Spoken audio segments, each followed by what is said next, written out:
8월 10일 하나님의 전에 나오신 사랑하는 성도님들에게 하나님의 평안과 돌보심이 함께 하시길 원합니다.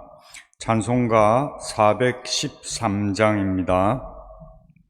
찬송가 413장. 내 평생에 가는 길 순탄하여 늘 잔잔한 강 같든지 큰 풍파로 무섭고 어렵든지 나의 영혼은 늘 편하다. 내 영혼 평안해. 내 영혼 평안해. 저 마귀는 우리를 삼키려고 입 벌리고 달려와도 주 예수는 우리의 대장 되니 나의 영혼은 늘 편하다. 내 영혼 평안해. 내 영혼 평안해.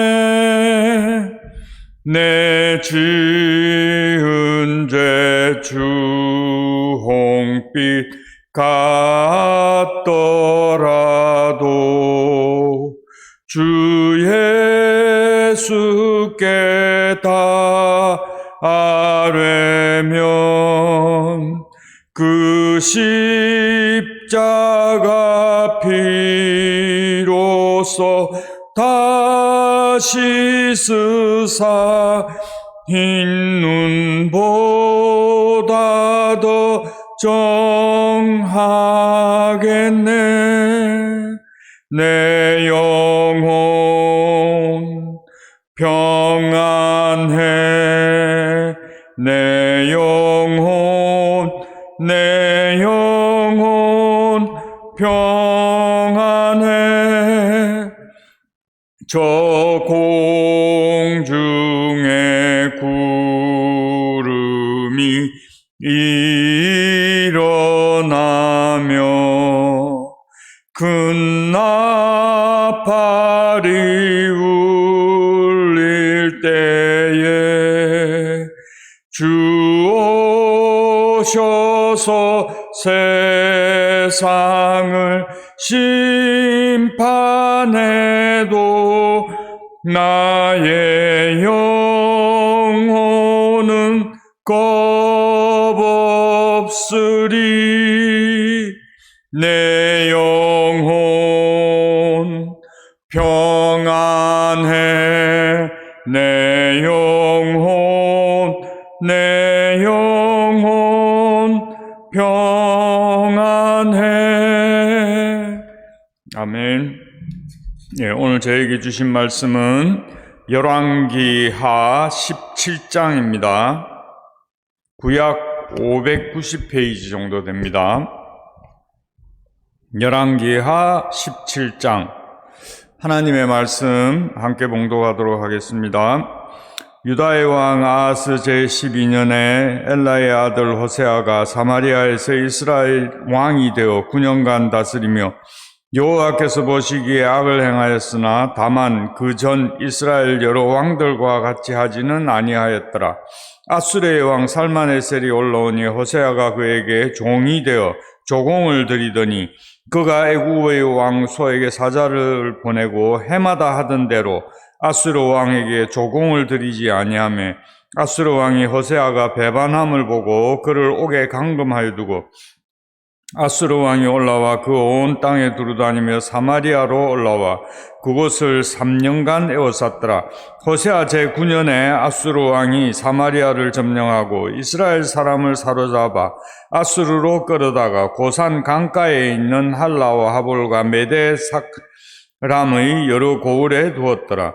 이 일로 이스라엘 자손이 자기를 애굽 땅에서 인도하여 내사 애굽의 왕 바로의 손에서 벗어나게 하신 그 하나님 여호와께 죄를 범하고 또 다른 신들을 경외하며 여호와께서 이스라엘 자손 앞에서 쫓아내신 이방 사람의 규례와 이스라엘 여러 왕이 세운 율례를 행하였습니다.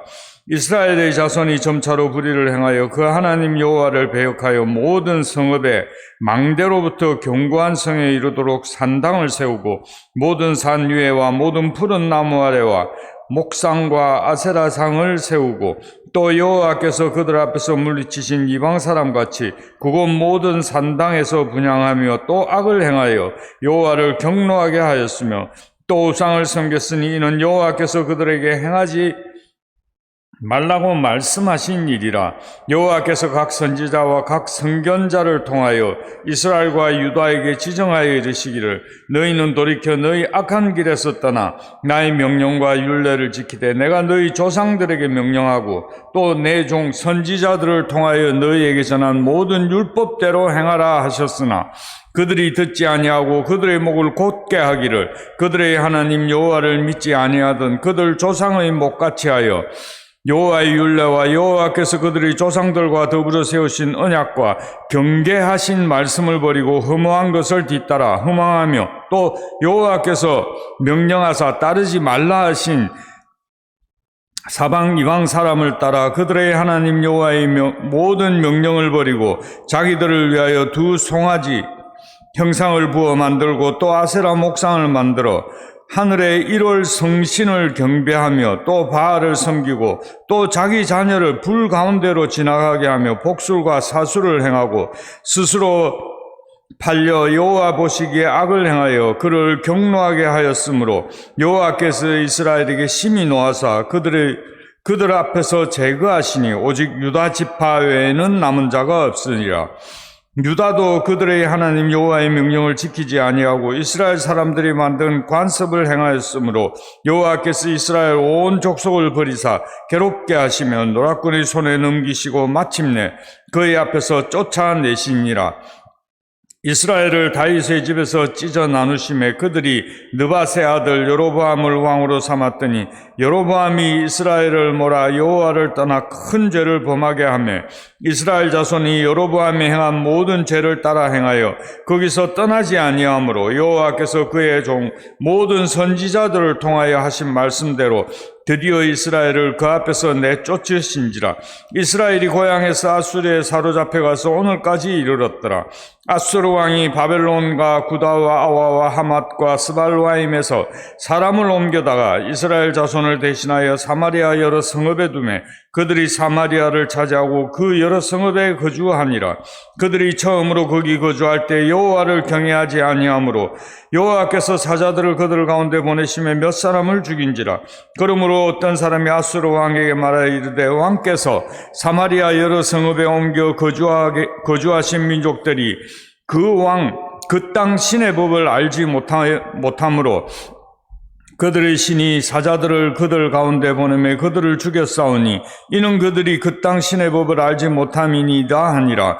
아수르 왕이 명령하여 이르되 너희는 그곳에서 사로잡아온 제사장 한 사람을 그곳으로 데려다갔되 그가 그곳에 가서 거주하며 그 땅 신의 법을 우리에게 가르치게 하라 하니 이에 사마리아에서 사로잡혀간 제사장 중 한 사람이 와서 베델에 살며 백성에게 어떻게 여호와 경외할지를 가르쳤더라. 그러나 각 민족이 각기 자기의 신상들을 만들어 사마리아 사람이 지은 여러 산당들에 두되 각 민족이 자기들이 거주한 성읍에서 그렇게 하여 바벨론 사람들은 숫곤 분옷을 만들었고 굿 사람들은 네르가를 만들었고 하맛 사람들은 아시마를 만들었고 아와 사람은 니파스와 다르닥을 만들었고 스왈와임 사람들은 그 자녀를 불살라 그들의 신 아드람멜렉과 아남멜렉에게 드렸으며 그들이 또 여호와를 경외하여 자기 중에서 사람을 산당의 제사장으로 택하여 그 산당들에서 자기를 위하여 제사를 드리게 하니라. 이와 같이 그들이 여호와도 경외하고 또한 어디서부터 옮겨왔든지 그 민족의 풍속대로 자기의 신들을 더 섬겼더라. 그들이 오늘까지 이전 풍속대로 행하여 여호와를 경외하지 아니하며 또 여호와께서 이스라엘이라 이름을 주신 야곱의 자손에게 명령하신 율례와 법도와 율법과 계명을 준행하지 아니하는도다. 옛적에 여호와께서 야곱의 자손에게 언약을 세우시고 그들에게 명령하여 이르시되 너희는 다른 신을 경외하지 말며 그를 경배하지 말며 그를 섬기지 말며 그에게 제사하지 말고 오직 큰 능력과 편팔로 너희를 애굽에서 인도하여 내신 여호와만 경외하여 그를 예배하며 그에게 제사를 드릴 것이며 또 여호와가 너희를 위하여 기록한 율례와 법도와 율법과 계명을 지켜 영원히 행하고 다른 신들을 경외하지 말며 또 내가 너희와 세운 언약을 잊지 말고 다른 신들을 경외하지 말고 오직 너희 하나님 여호와만을 경외하라. 그가 너희를 모든 원수의 손에서 건져내리라 하셨으나 그러나 그들이 듣지 아니하고 오히려 이전 풍속대로 행하였느니라. 이 여러 민족이 여호와를 경외하고 또 그 아루새긴 우상을 섬기니 그들이 자자손손이 그들의 조상들이 행하던 대로 그들도 오늘까지 행하니라. 아멘. 오늘 본문 말씀은 왕정 시대가 시작된 이래로 한 300년 정도 조금 지난 시간입니다. 이스라엘의 멸망이라는 정말 아픈 역사를 맞게 되었는데요. 사실 이 역사를 그냥 시대적 상황 속에서 보면 그냥 열광 속에서 약소민족인 약소국가인 이스라엘이라는 작은 나라가 멸망한 사건입니다. 그러나 열왕기 기자는 그렇게 보고 싶어 하지 않습니다. 열왕기 기자의 질문은 왜 오늘 우리가 이렇게 포로가 되어 살아가야 하며 이스라엘 백성들의 어떤 모습이 이런 결과를 초래하게 되었나 하는 것에 주목하고 있는 것입니다. 역사적 사건으로 볼 때 이스라엘이 멸망한 이유를 오늘 본문 1절에서 6절은 설명하고 있습니다. 북왕국 이스라엘은 호세아 왕 시절에 아수르 왕 살만 에셀의 침공을 받고 이제 아수르의 조공까지 바치게 됩니다. 그러다가 호세아가 애굽 왕과 국제 조약을 맺고 아수르를 배반하게 됩니다. 이를 괘씸하게 여긴 아수르 왕이 다시 침략해서 3년 만에 무너뜨리고 왕과 백성들을 포로로 잡아감으로써 이제 이스라엘이 멸망했다는 겁니다. 그러니까 약소국인 이스라엘이 국제 정책을 잘못 펴서 멸망의 길로 갔다는 것입니다. 그때나 지금이나 이렇게 약한 나라의 운명은 주변의 강대국들과의 관계 속에서 어떤 나라와 동맹을 맺느냐에 따라 운명이 바뀐다는 것을 알 수 있습니다. 슬픈 일이지만 정말 국가와 국가 사이에는 뭐 법이 있습니까? 도덕이 있습니까? 신뢰가 있습니까? 상식이 있습니까? 이런 것은 통하지 않는 것입니다. 오직 누가 더 강하고 누가 더 큰 힘을 가지고 있느냐가 중요할 뿐이었습니다. 이스라엘은 아수르보다 애굽이 훨씬 더 강한 나라라고 생각하고 애굽과 동맹을 맺었는데 아수르가 막상 침략을 하자 애굽은 아무런 도움도 주지 않았던 것입니다. 결국 호세아 9년에 아수르 왕이 사마리아를 점령하고 이스라엘 사람들을 사로잡아 아수르로 끌고 가서 이제 혼혈 정책을 펴게 되었다는 것입니다. 그러니까 그냥 표면적으로는 열광들 틈 속에서 아주 약소국인 이스라엘이 멸망한 사건입니다. 그런데 여러분, 하나님의 시각, 열왕기 기자의 시각은 전혀 다릅니다. 7절에서 이제 18절까지 하나님의 관점에서 왜 이스라엘이 멸망할 수밖에 없었는지를 말씀하고 있습니다. 이 부분은 오늘을 사는 우리에게도 참 중요한 말씀입니다. 왜 그렇습니까? 이스라엘이 멸망으로 갈 수밖에 없었던 원인을 옳게 이해하면 오늘을 살아가는 우리도 어떻게 살아가야 할지 알 수 있기 때문입니다. 우리는 먼저 하루 이틀, 한 번, 두 번의 실수가 이들을 멸망에 이르겠다고 생각하지 말아야 합니다. 이들이 멸망한 것은 정말 지속적이고 악의적인 그런 불순종 때문이었습니다. 점차적이고 지속적인 우상숭배와 하나님의 말씀에 대한 불순종이 멸망의 원인인 것입니다. 7절 말씀을 보십시오. 이 일이 이렇게 시작됐습니다. 이스라엘의 멸망은 7절에서 12절에 여호와께 범죄했기 때문이라고 설명합니다. 어떻게 범죄했습니까? 하나님께서 출애굽할 때 가장 경계했던 것이 바로 다른 신을 섬기게 되는 것이었습니다. 애굽에서 나올 때 하나님께서 열재앙을 통해서 다른 신의 허구를 충분히 가르쳐 주셨고 또 나 외에 다른 신을 섬기지 말라는 계명까지 주셨습니다. 그런데도 이스라엘 백성들은 다른 신을 섬겼습니다. 다른 신을 섬기는 자와의 교류에 이제 이스라엘은 세상 풍속만 쫓는 나라가 되었습니다. 그리고 더 중요한 것은 9절 말씀을 보시면 점차로 불의를 행하여라고 나옵니다. 점점 불의를 행하여 온 나라가 산당을 세우고 목상과 아세라상을 모든 산, 모든 푸른 나무 아래 세웠다고 합니다. 점차로 불의를 행하여 온 천지가 다 우상천지가 불의가 가득한 나라가 되었다는 것입니다. 여로보암은 공식적으로 하나님 대신 금송아지를 만들어서 우상숭배를 국교로 삼았습니다. 그 결과 점차로 더 우상숭배에 빠지지 못해 온 나라가 온통 우상천지가 되고 말았던 것입니다. 그리고 두 번째 멸망의 원인은 13절 이하에 하나님의 말씀을 버렸다고 말씀합니다. 13절입니다. 너희는 돌이켜 너희 악한 길에서 떠나 나의 명령과 율례를 지키되 내가 너희 조상들에게 명령하고 또 내 종 선지자들을 통하여 너희에게 전한 모든 율법대로 행하라. 하나님께서 반복해서 말씀하신 내용은 그들이 죄악된 삶에서 돌이켜 우상숭배에서 돌이켜 하나님 대신 우상을 섬기는 삶에서 돌이켜 악한 길에서 떠나라는 것입니다. 그런데 어떻게 행동합니까? 14절 말씀입니다. 그들이 듣지 아니하고 그들의 목을 곧게 하기를 그들의 하나님 여호와를 믿지 아니하던 그들 조상들의 목같이 하였다. 목을 곧게 하였다. 이것은 교만의 다른 표현입니다. 이렇게 우상숭배를 하면 교만해집니다. 그래서 하나님의 말씀을 듣지 않습니다. 그것이 돈이든 권력이든 우상에 빠진 사람은 하나님의 말씀을 듣지 않습니다. 말씀을 버렸습니다. 하나님의 명령을 버렸습니다.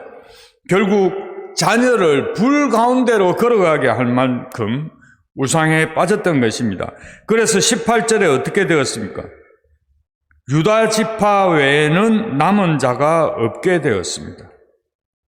사랑하는 여러분, 문제의 핵심은 이들이 왜 이렇게 행동했냐는 것입니다. 세상 정신을, 세상 풍속을 선택했기 때문입니다. 욕심에 눈이 멀었습니다. 그래서 하나님의 말씀이 귀에 들어오지 않고 우상을 숭배하며 세상이 주는 즐거움에 탐닉했습니다. 즐겁고 행복하고 잘 되는 것 같았지만 사실은 그것이 잘 되는 것은 아니었습니다. 여호와께서 그들과 함께 하시기를 거부하는 그 순간 그들이 이루었던 것들은 아무것도 아닌 것이 되고 말았기 때문입니다. 역사가 무엇이라고 말씀하고 있는 것입니까? 하나님 따르기를 거부하고 우리도 왕이 있어야 하겠다고 소리치더니 나라가 분열되고 더욱 세상을 따라갔습니다. 그 기간 얼마나 피의 수레바퀴가 굴러갔습니까? 세상을 따르고 우상 숭배를 하면서 세상의 방식으로 살기 위해 애쓴 결과가 그들의 멸망이었습니다. 하나님의 말씀을 듣지 않았습니다. 교만했습니다. 수많은 하나님의 말씀을 믿지 않았습니다. 마음속엔 이미 다른 것들로 채워졌기 때문입니다. 그런데 그 마음속에 채운 다른 것, 즉 우상과 세상 풍속이 그들을 멸망으로 이끈 것입니다. 그렇다면 유다는 좀 어떻습니까? 유다는 좀 나은가요?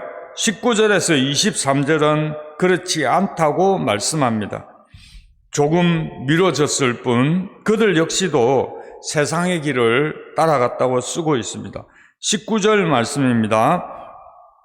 유다도 그들의 하나님 여호와의 명령을 지키지 아니하고 이스라엘 사람들이 만든 관습을 행하였으므로, 이렇게 왕정의 말로라는 것이 이렇습니다.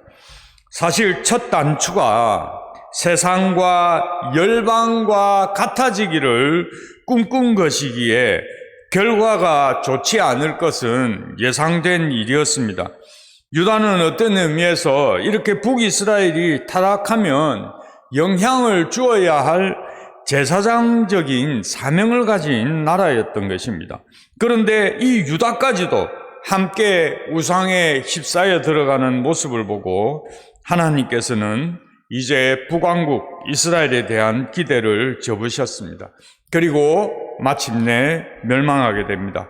그리고 남은 남유다는 한 136년 정도가 지난 후에 유다까지도 결국 멸망하고 말았습니다. 여러분, 이 씁쓸한 이 이야기의 결론은 무엇입니까? 열왕기 기자가 쓰고 있는 이스라엘 멸망의 구체적인 이유가 무엇입니까? 첫 번째, 우상 숭배입니다.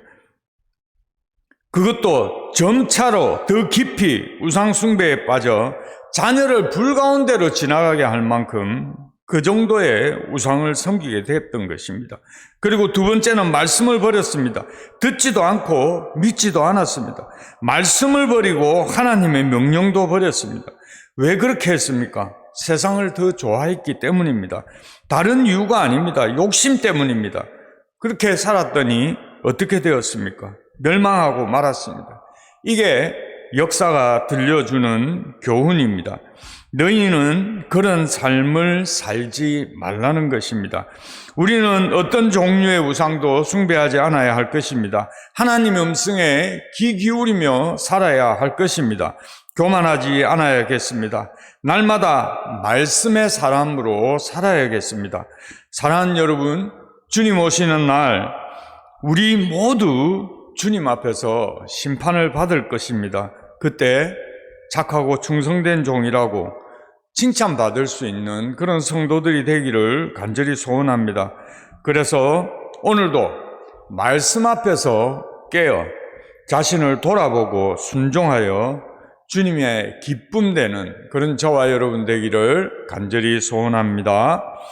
주신 말씀 생각하며 잠시 기도하도록 하겠습니다.